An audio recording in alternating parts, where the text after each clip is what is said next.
안녕하세요. 22년째 경매에 미쳐 사는 남자 경매 장인 라구프입니다. 자, 오늘부터 물건 검색하는 방법에 대한 동영상을 만들어서 여러분에게 알려드릴까 합니다. 물건 검색조차 안 되시는 분들은 제가 생각을 못 하고 있었어요. 제가 너무 오랫동안 경매를 해왔기 때문에 초심으로 돌아가서 경매 검색을 어떻게 해야 되는지, 그리고 검색하던 도중에 어떤 걸 체크를 해야 되는지, 물건별로 권리 분석 등 여러 가지에 대해서 여러분들한테 알려드릴 거고, 시간이 너무 길어지는 관계로 파트 하나씩 다 잘라서 알려드릴 거예요.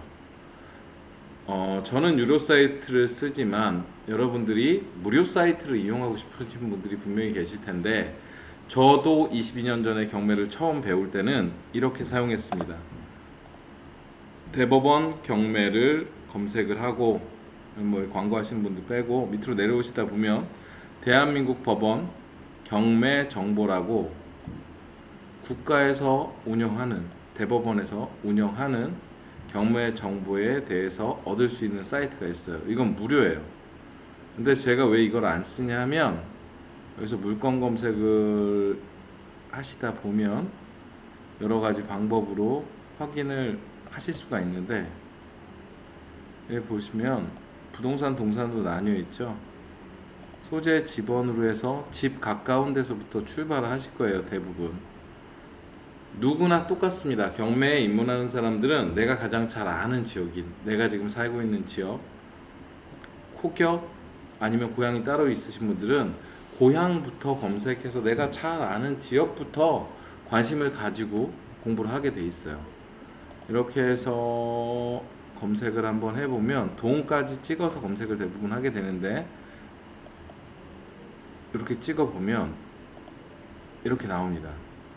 그래서 유찰이 많이 되고 있는 것서부터 뭐 이렇게 나오는데, 누구나 가장 먼저 접근하는 건 아파트입니다. 이건 이론의 여지가 없을 거예요. 제일 쉬우니까. 그리고 시세 파악하기도 가장 좋고, 최근에 거래가 됐던 조회도 가능하고, 대출이 얼마큼 나오는지에 대해서도 여러분들은 확인이 금방 되시기 때문에 누구나 아파트부터 접근을 합니다. 그렇게 해서 이렇게 열어보면 여기서 얻을 수 있는 정보가 굉장히 드물어요. 일단 권리 분석을 하려면 가장 기본적으로 말소 기준 권리를 확인을 해야 되고, 말소 기준 권리를 확인을 하려다 보면 등기부 등본이 있어야 돼요. 등기부 등본이 있고 전입세대 열람이 있어야 돼요. 근데 등기부 등본을 발급하는 데는 1,000원이고, 이 물건을, 그리고 여러분이 발급이 아닌 그냥 나는 열람만 하겠다 해도 700원이에요. 또 들어가서 떼고 종이로 출력을 하고, 그리고 동사무소에 가서 전입세대 열람을 떼는데도 요새 한 450원인가 500원 정도 하는 것 같더라고요. 그러면 이 물건을 하나 보려면 정말 기초적인 정보밖에는 없어요. 여기서 확인할 수 있는 것들은 법원에서 당연히 진행을 하면서 알게 되는, 현황 조사서는 법원에서 예납 비용을 가지고 집행관이 나가서 현황 조사라는 걸 하게 돼 있기 때문에 당연히 법원에 필수 서류 들어와 있어서 여러분 열람이 가능하세요. 그리고 감정평가서는 감정평가 법인의 법사 감정을 맡깁니다. 그렇기 때문에 이 비용도 예납 비용에서 빠져나가서 당연히 여러분들이 볼 수 있어요.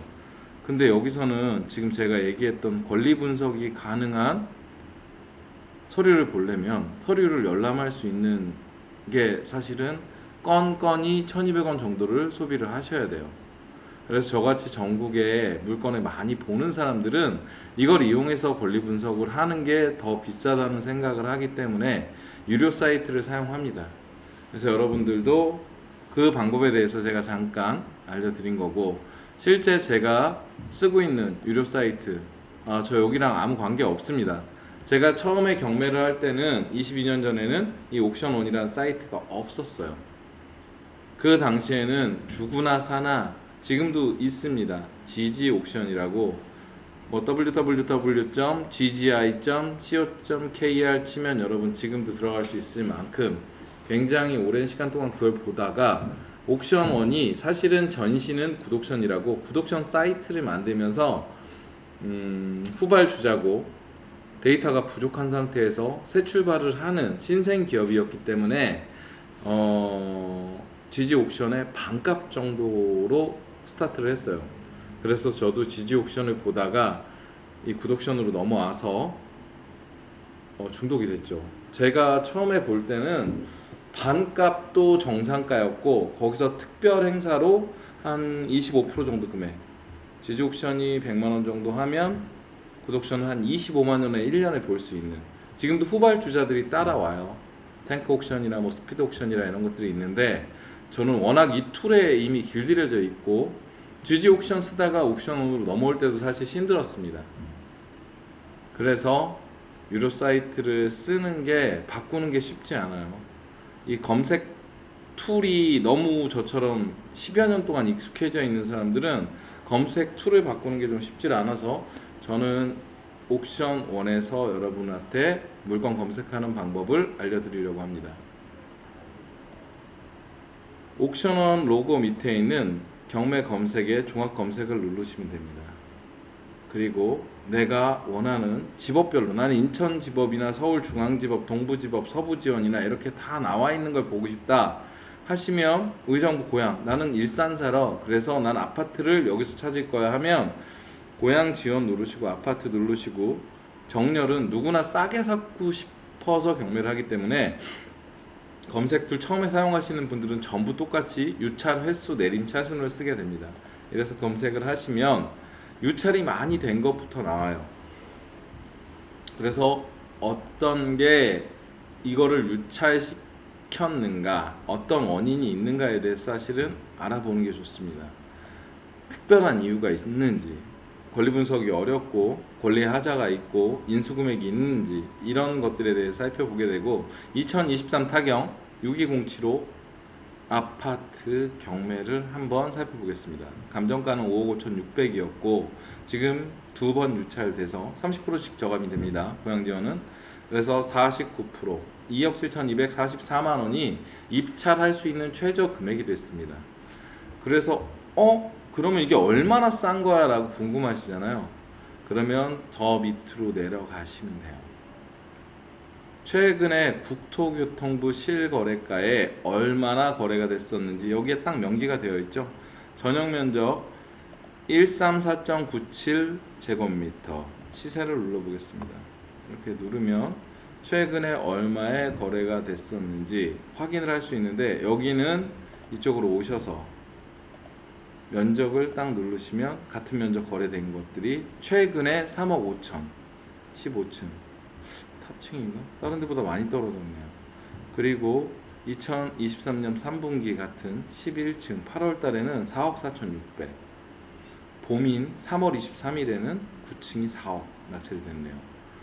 그래서 사실 이게 지금 정말 보수적으로 접근을 하려면 3억 5천이라고 봐야 되는지, 이래서 여러분들은 부동산에 연락을 하시고 임장 활동을 하시는 게 사실 좋습니다. 임장 활동을 하시면 이 큰마을현대 아파트 관리사무실에 가셔서 법적으로 아파트나 집합건물의 3년치에 해당하는 공용 부분에 대한 관리비는 인수가 되게 되어 있습니다.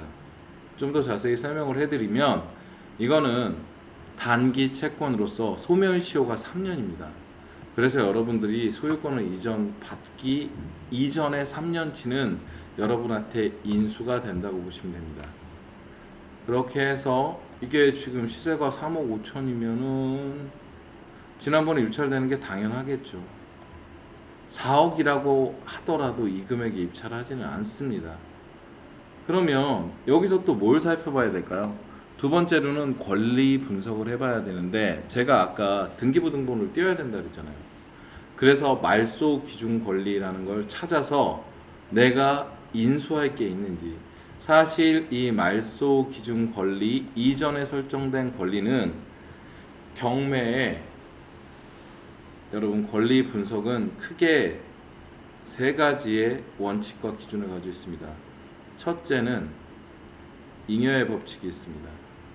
무잉여 사건이 되면 경매는 진행할 수 없습니다. 그래서 경매 신청을 한 신청 채권자가 경매로 매각을 해서 배당금으로 본인의 채권을 10원이라도 충족할 수 있어야 경매는 진행됩니다. 그게 대전제라고 보시면 돼요. 두 번째는 이 말소 기준 권리 이전에 권리가 있는 것은 인수주의를 따르게 됩니다. 그리고 말소 기준 권리 이후에 있는 권리들은 전부 소멸된다고 해서 이거는 소멸주의를 택한다고 인식하시면 됩니다. 어렵지 않죠? 저같이 정말 법적으로 완벽하게 여러분을 가르쳐 줄 수 있는 사람이 대한민국엔 없는 걸로 알고 있고요. 일단 한번 보겠습니다. 인수할 게 사실은 가장 먼저 제가 아까 설명해 드린 것처럼 확인을 해야 될 건 전입세대 열람이에요. 세대 열람 내역서라고 여기 보이죠? 이것도 여러분이 이 유료 사이트를 이용하지 않으시면 동사무소에 가서 떼셔야 돼요. 방학술, 동거인, 나머지는 동거인으로 되어 있죠. 그리고 전입 일자랑 말소 기준 권리 일자를 잘 봐야 되는데 이 세대주는 아닙니다. 세대주가 아니라 이 사람이 소유자라면 방학술 씨는 소유자지라 채무자이기 때문에 이 사람은 전입 일자와 상관없이 소멸됩니다. 그리고 동거인들은 뒤로 들어온 사람들은 사실은 가족 관계를 이루고 있다면 동거인으로 되지 않기 때문에 이 동거인들에 대해서는 전입일자를 한번 봐주셔야 돼요. 22년 12월, 23년 4월 말소 기준 권리일은 19년 10월 30일 이 사람들은 소멸됩니다. 권리상 하자가 없기 때문에 이제는 시세 파악과 실제 지금 물건이 나와 있는지에 대해서 살펴보시고 대출을 얼마나 받을 수 있는지 알고 싶으신 분은 KB 시세를 누르시면 돼요. 무주택과 유주택의 차이가 많이 지는데 여기서 부동산 실거래를 로그인 하셔가지고 이게 예전에는 KB 시세를 보기가 되게 편하게 되어 있었는데 지금 로그인도 하고 좀 귀찮게 되어 있어서 이 부분에 대해서 여러분들이 소득도 요새는 DSR이나 DTI 때문에 확인을 하셔야 되고 그 다음에 KB 시세도 기준 LTV 담보대출 한도를 하는 것도 주택수가 무주택이냐 유주택 중에 2주택이냐 3주택 이상이냐에 따라서 대출 가능 금액이 다르니까 그 부분에 대해서도 한번 살펴보셔야 됩니다.